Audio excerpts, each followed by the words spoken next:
ঘূর্ণাবর্তের হুঙ্কার, রাত পোহালেই দক্ষিণবঙ্গে শুরু ঝমঝমিয়ে বৃষ্টি, এমনটাই পূর্বাভাস জারি করছে আবহাওয়া দপ্তর। তো উত্তরবঙ্গ সহ দক্ষিণবঙ্গে কোন জেলাগুলি বৃষ্টির পূর্বাভাস জারি করছে আবহাওয়া দপ্তর, বিস্তারিত জানতে হলে ভিডিওটিকে প্রথম থেকে শেষ অবধি সম্পূর্ণ দেখবেন। আর এই ধরনের লেটেস্ট খবরগুলি সবারই প্রথম পাওয়ার জন্য চ্যানেলটিকে সাবস্ক্রাইব করে আমাদের সঙ্গে থাকবেন। তো চলুন এক নজরে দেখে নেওয়া যাক।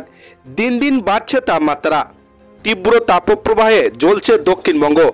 এরই মাঝে দক্ষিণবঙ্গে রবিবার থেকে 24শে এপ্রিল অবধি তীব্র তাপপ্রবাহের সতর্কতা জারি করল আলিপুর আবহাওয়া দপ্তর। জারি হয়েছে লুয়ের সতর্কবার্তা। সকাল 11টা থেকে বিকেল 4টে পর্যন্ত বাইরে না বেরোনোর পরামর্শ দিয়েছেন আবহাওয়াবিদরা। বেরোলে ঘন ঘন জল পান করুন, শরীর ঢেকে রাখা, সানগ্লাসের ব্যবহার করতে বলা হয়েছে। দক্ষিণবঙ্গের কিছু কিছু জেলায় তাপমাত্রা 45 ডিগ্রি পার করেছে। আপাতত আরও এক সপ্তাহ তীব্র তাপপ্রবাহের পরিস্থিতি থাকবে বলে জানাচ্ছেন আবহাওয়া দপ্তর। তবে এরই মাঝে আগামীকাল থেকে ভিজতে পারে দক্ষিণবঙ্গের একাধিক জেলা। সোম মঙ্গলবার এই দুদিন বৃষ্টি হতে পারে দক্ষিণবঙ্গের কিছু জেলায়।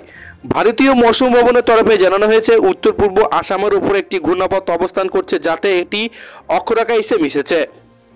এই অক্ষরেখা পূর্ব বিহার থেকে বিস্তৃত, এর জেরে বৃষ্টির সম্ভাবনা রয়েছে। সোম মঙ্গলবার দক্ষিণবঙ্গের পূর্ব পশ্চিম মেদিনীপুর এবং ঝাড়গ্রাম এই তিনটি জেলায় বজ্র বিদ্যুৎ সহ হালকা বৃষ্টি হবে। আপাতত বৃষ্টির সম্ভাবনা নেই কলকাতাতেও। দুই মেদিনীপুর ঝাড়গ্রাম ছাড়া দক্ষিণবঙ্গে আরও কোনো জেলাতেই বৃষ্টির সম্ভাবনা নেই।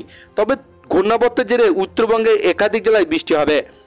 আগামী শুক্রবার পর্যন্ত উত্তরবঙ্গের দার্জিলিং, জলপাইগুড়ি, কালিম্পং এবং আলিপুরদুয়ার এই 4টি জেলায় বজ্র বিদ্যুৎ সহ হালকা বৃষ্টি চলবে।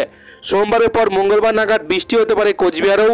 এদিকে উত্তরবঙ্গের দার্জিলিং, জলপাইগুড়ি, কালিম্পং এবং আলিপুরদুয়ারে 4টি জেলার জন্য হলুদ সতর্কতা জারি করছে আবহাওয়া দপ্তর।